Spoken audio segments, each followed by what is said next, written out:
Welcome to Epic English Podcast in Context. This is episode 8. Hello, everyone. It is really wonderful to have you back with us. I'm Alex. And I'm Sam. If you are a returning listener, welcome back. We are so happy you're here practicing your English with us again. And if this is your first time, a huge welcome to you. We're really excited to help you improve your communication skills. Absolutely. And we have a very practical and useful episode for you today. But before we jump in, we do have a small request. If you're enjoying our content, could you please take a moment to like this episode? It really does help us out. Yeah, and maybe leave a comment, tell us where you're listening from, and please don't forget to subscribe so you never miss an episode of Epic. We're building a great little community here. For sure. Now, to get the most out of today's lesson, you'll need the handout. Right. You can download that free PDF handout from the link in the description below. Or if you're watching on a screen, you can just scan the QR code that's visible right now. And this handout is more than just a list of words, isn't it? It's a full study guide. That's right. We designed it to help you study effectively. So inside, you'll find a pre-watching activity. Something you should do before you listen. Exactly. It gets your brain ready for the topic. Then there's the while watching activity. Those are exercises you can do, right now as you listen. It helps keep you focused. And finally, there's an after-watching activity for practice later on. And the full script, which is great for reading along and checking any words you might have missed. It's a great resource. And don't forget, we have timestamps in the description if you need to jump to a specific part later. So what's our advice for the best way to study with this episode? We recommend that you listen to the whole thing once, just without stopping. Just relax and try to get the main ideas. Exactly. Then listen a second time. And on that second listen, use the handout and the script to go a bit deeper. That is definitely the best method. Okay, let's talk about our goal for today. What are we learning? Today, we are tackling a very common but sometimes tricky situation. We are learning 5 natural and polite ways to say, can we reschedule in English? This is so crucial for anyone at a B1 or B2 level. I mean, we all have busy lives. Things change. Yeah, plans change. You might get sick or have a conflict at work, or maybe you're too tired. Exactly. Yeah. But you don't want to sound rude when you cancel. You can't just say, no, I can't come. Right. You need to change the plan while keeping that good relationship with the other person. So we've picked 5 phrases. They range from, very formal for your boss all the way to super casual for your best friend. Ready to get started? I am ready. Let's jump into our first expression. Okay. Here is the first phrase. Listen carefully. Would it be possible to reschedule our meeting? Okay, let's break this down. This phrase, would it be possible to reschedule our meeting? This is our formal option. So when would we use this one? In what kind of situation? You should use this in professional situations. For example, if you're writing an email to a client or if you need to speak to your boss. Oh, yeah. It's also great for appointments, like with a doctor or a professor at university. What is it about the phrase that makes it so good for those formal situations? It's really all about the grammar. We use the phrase, would it be possible? Right. This turns your request into a question about possibility. You're not saying, I want to change the meeting. You're asking, is there a possibility to change it? I see. It just sounds much softer, much less direct. Exactly. It removes the demand. In formal English, longer sentences are often more polite. Ah, that's a good point. Can we change it? It's short. It's direct. Would it be possible to reschedule? Is longer, softer, and more respectful. It feels like you're showing more respect for the other person's time. Precisely. Now, there is a key rule for using this. You can't just say the phrase and stop. Okay, what else do you need? You must combine it with 2 things. A reason and a suggested new time. So I have to explain why and then offer a solution. Yes, briefly. Let's look at some examples to make this clearer. Yeah. Okay. Example A. Imagine you're at work. You have a meeting with an important client, but you wake up feeling terrible. You're sick. Right, can't go to the meeting. So you need to send an email. You might write, Dear Mr. Smith, I am afraid I am not feeling well today. Would it be possible to reschedule our meeting? I'm available next Tuesday at 10:00 a.m. That's perfect. You were polite, you used the phrase, you gave the reason not feeling well, and you offered a new time. Exactly. Let's try example B for a school context. You're a university student, and you have an appointment with your professor, but you have a conflict. Right, so I might say, Professor, would it be possible to reschedule our meeting? I have a lecture at that time. Could we perhaps meet on Friday instead? That sounds very professional and respectful. Okay, let's do a role play to hear how this sounds in a real conversation. Let's do it. In this first one, I'll be an employee, and you can be my manager. I need to change my performance review time. Okay, I'm the manager. Go ahead. Hi there. Do you have a quick moment? Sure, come in. What is it? Well, I'm just working on the final details for the project that's due today. Um, would it be possible to reschedule our meeting about my performance review? I really want to make sure I'm fully prepared for it. I understand. The project is the priority. Let's move the review to tomorrow morning. Thank you so much. I really appreciate it. See, that was excellent. You used the phrase perfectly, and you gave a great reason. Prioritizing your work is always a good reason for a boss. Makes sense. Let's try one more. This is a formal daily life situation. I'm calling a doctor's office, and you're the receptionist. Ring, ring. Hello, City Medical Center. Hello. My name is Alex. I have an appointment with Dr. Jones at 3 p.m. today.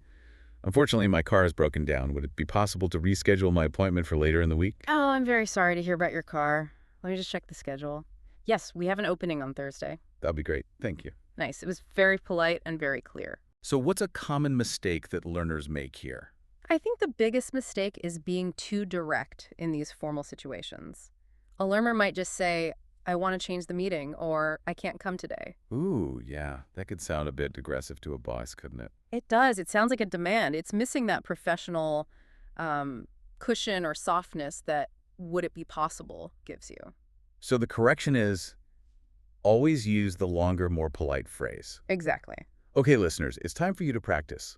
I want you to listen to the phrase one more time, pause the audio, and repeat it. Then think of one formal reason to reschedule. Something like, I have a conflict. Here's the phrase. Would it be possible to reschedule our meeting? Great. Now let's do our first mini quiz. I love a good quiz. Here is a scenario for you listeners. You have a job interview tomorrow morning. It's a very important job. Okay. However, you have completely lost your voice. You can't speak. You need to email the hiring manager to change the date. So the question is, which phrase is best to use in this email? Think about the politeness level. But don't tell us the answer. We want you to type your answer in the comments section below. Yes. Type your guess in the comments. We'll reply to you and tell you if you got it right. Okay, moving on to our second expression. This one is very, very useful. The phrase is, could we move it to Thursday instead? Let's analyze this one. Could we move it to Thursday instead? What's the situation here? Is this formal, casual? I'd call this polite or neutral. It's not as super formal as the first one, but it's definitely not slang. So who should we use it with? This is perfect for work colleagues, people at the same level as you. Okay. It's also great for school or university group work. And what does it mean exactly? Move it. Move it is just a simple way to say change the date or time, but the key word here is actually instead. Oh, why is instead so important? Instead suggests an alternative. It signals that you are replacing the old time with a new time right there in the same sentence. It's very efficient. I see. And what about the politeness? Well, we use could. Could is always polite. And notice the preposition to. We move something to a new time. Move it to Thursday. So the politeness strategy here is being direct, but also respectful. Yes. You're solving the problem immediately. You're not just canceling, you're proposing a solution. Let's look at an example for work. Okay. Imagine you have a brainstorming session with a coworker, but you are just swamped on Wednesday. Swamped means very busy, right? Very busy. It's a great casual work word. So you walk over to their desk and say, hey, I am just swamped today. Could we move it to Friday instead? That sounds friendly, but still professional. Exactly. What about a daily life example? Okay, maybe you have a tennis match scheduled with a friend, but it looks like it's going to rain. Right. So you text them. The weather looks bad. Can we move it to Sunday instead? Clear, simple, Ah. problem solved. Let's do a role play. Okay, role play 1. We're university students. We have to work on a group project, Oh, but I'm falling behind on another assignment. okay, I'm your classmate. Hey, about our project meeting this afternoon, I am really stressed about this history essay.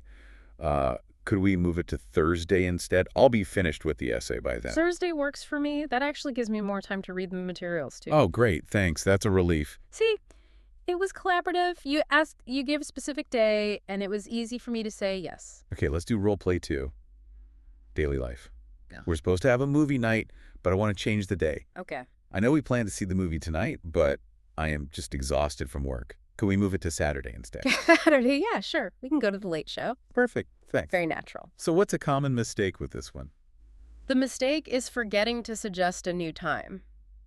People often just say, "Can we change the meeting?" And then they stop. And then what happens? You get stuck. You do. Then you have to send 10 messages back and forth. When are you free? I don't know. When are you free? It just wastes so much time. So the correction is to always include the specific day or time in your question. Yes. Could we move it to time instead? Okay, listeners, your turn to practice. I want you to create a sentence. Imagine you have a plan, but you want to change it to next Monday. Use the structure. Could we move it to instead? Pause and say it out loud. Did you say, could we move it to next Monday instead? If so, great job. Time for mini quiz number 2. Here's the scenario. You have a study group meeting on Tuesday evening, but you just realized you have a dentist appointment at that exact time.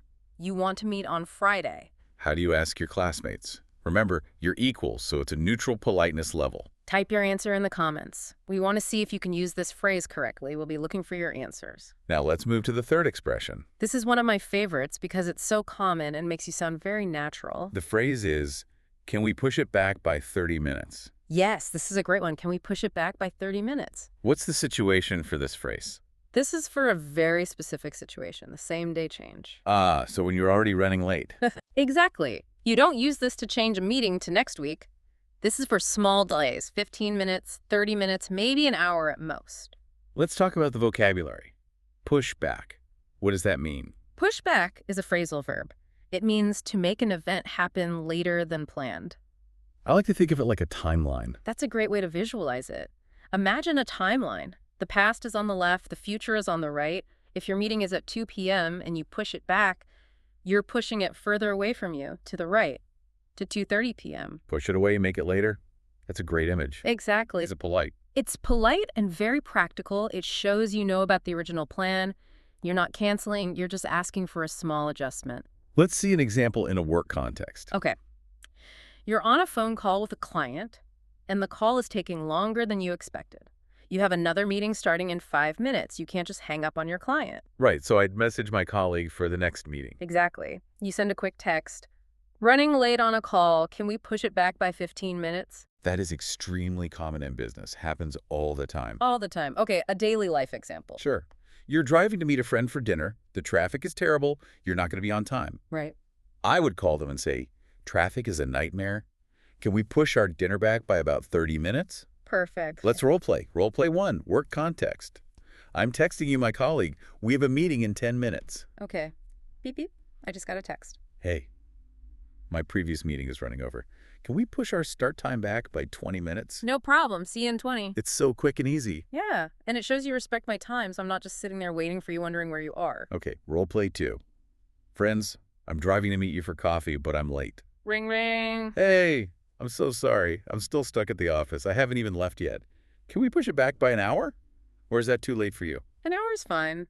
I'll just bring a book and read while I wait. No worries. Thanks, you're the best. See, in that situation, asking to push it back is so much better than just arriving an hour late with no warning. Definitely. Yeah. Now, there's a very common mistake with this phrasal verb. Yes. The mistake is confusing push back with bring forward. Ooh, that is a tricky one. Push back means to make it later. Bring forward means to make it earlier. So if I have a meeting at 4 p.m., but I want to meet at 2 p.m. You want to bring it forward? You bring it closer to you, closer to now. But if I'm running late for that 4 p.m. meeting? You push it back. You push it further away. Got it.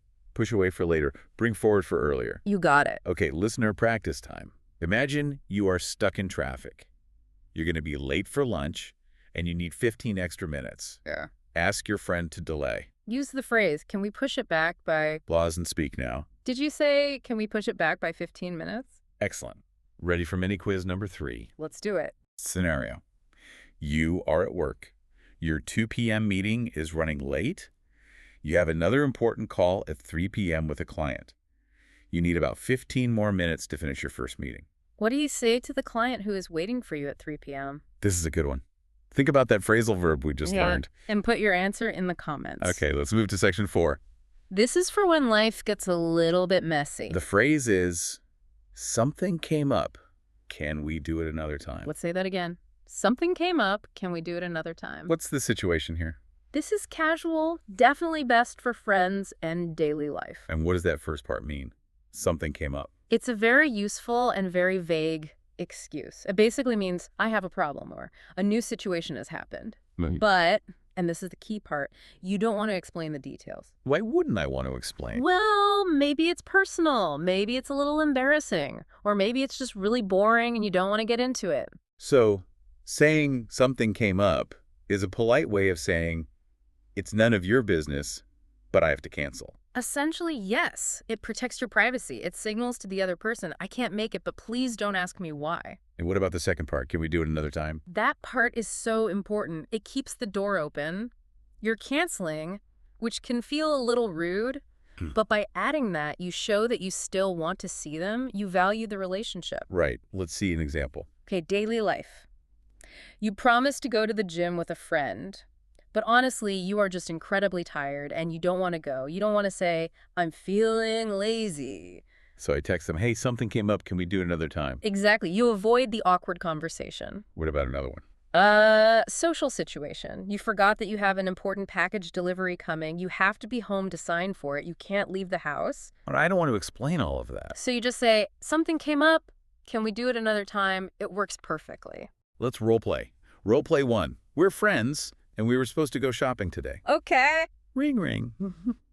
Hey, I am so sorry about today. Hey, are you on your way? No, actually. Something came up at home. Can we do it another time, maybe next weekend? Oh, is everything okay? Yeah, it's just a small issue. I'll tell you about it later. Okay, no worries. Let's do next week. Notice there, you asked if everything was okay, but you accepted my vague answer. Yes, that's the social rule. If someone says something came up, you accept it and you move on. You don't push for details. Okay, role play 2. You invite me to play video games online, but I have to decline suddenly. Hey, are you logging on? We're all waiting in the lobby. Shoot, I can't right now. Something came up. Can we do it another time? I'll text you later. Bummer. Okay, catch you later. Very casual, very easy. Now, what is the mistake here? The big mistake is using this phrase with a strict boss or for a really important formal event. Yes. Imagine you have a major presentation with the CEO of your company. You cannot just send an email that says, something came up. Why not? It just sounds irresponsible. It's too vague for that situation. In a high-stakes formal situation, you need to be a little more specific. Like saying, I have a family emergency or I have a sudden health issue. Right. Something came up just sounds too casual for a CEO. Keep it for your friends. Got it. Okay, listener practice. I want you to repeat the phrase and try to use an apologetic tone of voice. Sound genuinely sorry. Something came up. Can we do it another time? Nice. That sounded meaningful. Mini quiz number 4. Scenario. You promise to help your friend move furniture into their new apartment. But your car broke down. You're stressed. You're dealing with a tow truck. You do not want to explain all the details right now. What is a natural phrase to use to cancel quickly? Let us know in the comments. And now we're at our final expression, section 5. This one is special. It is. When would work better for you? When would work better for you? So what's the situation for this one? I would label this as collaborative and polite. Agreed. And it's good for almost any situation work, friends, anything. What does it mean? It's simple. You are asking the other person to choose the new time. Why is that such a good politeness strategy? Well, think about it. You are the one who just canceled on them. You caused an inconvenience. Right. So to be polite, you should let them have the power to choose the new time. You're putting their convenience first. It's like saying, I know I messed up the schedule, so you get to decide the new plan. Exactly. It really helps to repair the situation. Let's cite an example for work. You had to cancel a meeting with a client. You don't want to dictate the new time, so you say, my apologies again for the change. When would work better for you next week? And for friends. Maybe you're trying to find a time for a catch-up call, but everyone is busy. The worst. Yeah, so you say, I'm free most evenings. When would work better for you? It shows you're flexible. Let's role play this. Role play 1, a work situation. You have to cancel a meeting with me. Okay, here I go. Hi there. I'm afraid I can't make our 2 p.m. meeting after all. I have a sudden conflict. When would work better for you later this week? I have some time on Friday morning. Does that suit you? Friday morning is perfect. Thanks for being so flexible. By asking me, you made me feel respected and in control. Exactly. Okay, role play 2. We're friends trying to schedule dinner. We've been trying to meet for weeks. I really want to see you. I know, my schedule has been crazy lately. Look, I am free this weekend. When would work better for you? Saturday or Sunday? Ooh, Sunday lunch would actually work much better for me. Done. Sunday lunch it is. Simple and effective. So what's the common mistake here? The mistake is canceling and then being really rigid. For example, canceling and then saying, I can't come, I can only do Tuesday at 10. Yeah, that sounds pretty demanding. It does. It feels like you're making your problem into my problem. So the correction is to use when would work better for you to show that you're flexible and sorry for the change. Yes. Even if you're busy, you should always give them the first choice. Okay, listeners, time to practice the intonation on this one. Make it sound like a genuine question, not like a robot. When would work better for you? Let's hear it. Nice intonation. And now for mini quiz number 5, the final quiz. Scenario. You need to reschedule a date with your partner. You have no idea when they are free. You want to be very polite and sweet about it. How do you ask them to choose the time? Let us know in the comments. This is your last chance to participate in the quiz. Wow, we have covered a lot today. Let's head to our outro. Let's do a quick recap of the 5 phrases we learned. Okay, phrase 1 for formal situations. Would it be possible to reschedule our meeting? Phrase 2 for polite and neutral situations with colleagues. Could we move it to Thursday instead? Phrase 3 for when you're late, for those same-day changes.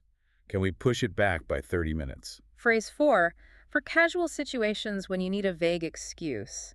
Something came up, can we do it another time? And phrase 5, the very polite collaborative question. When would work better for you? These 5 phrases will cover almost any situation where you need to change your plans. Now, about those quizzes.